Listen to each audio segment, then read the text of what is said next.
In July 2001, Art Turbo Tomasetti made aviation history.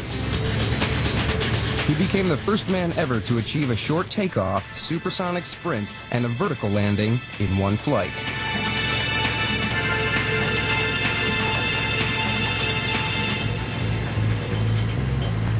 That was what we called Mission X. As far as I've heard from anyone, I think it's been pretty well researched that was the first time that's ever been done in one flight in an airplane. It was pretty exciting to get up there and do that.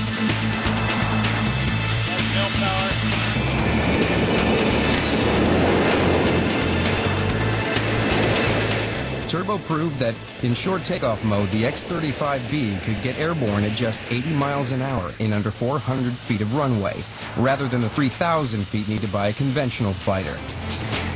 And then it could accelerate through the sound barrier.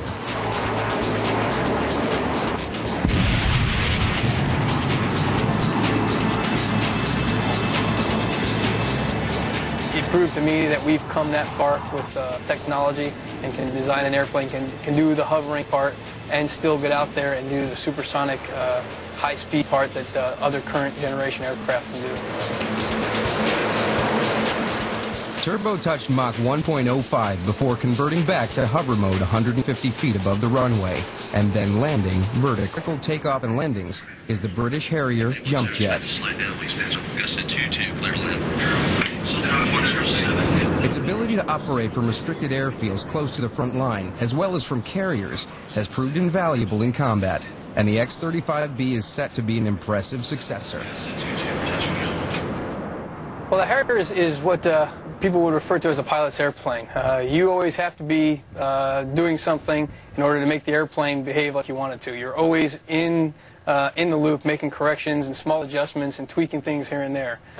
With this airplane and fly-by-wire technology, there's three pretty powerful computers behind me here that are doing a lot of the busy work for you. So you don't have to make all those corrections. In fact, if you don't tell the airplane to do anything, it's just going to stay exactly where you left it. Harrier technology was crude but effective. The X-35B works on a similar principle of diverting the jet exhaust downward instead of backwards. But it also incorporates a massive fan just behind the pilot, driven by the engine, which greatly increases the lift. These doors that you see on the back end actually open.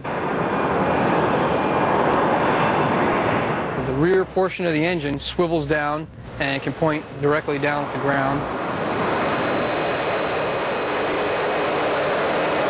In the front portion of the airplane, there is a vertically mounted lift fan. Doors open underneath and on top. Allow air to flow through that lift fan.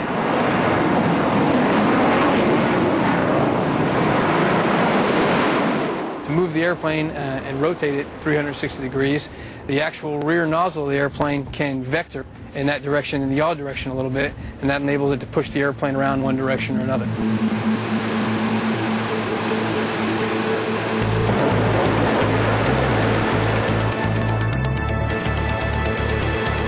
In 10 years' time, with over 3,000 aircraft planned for America and Britain, the Joint Strike Fighter will be the most common fighter in the world.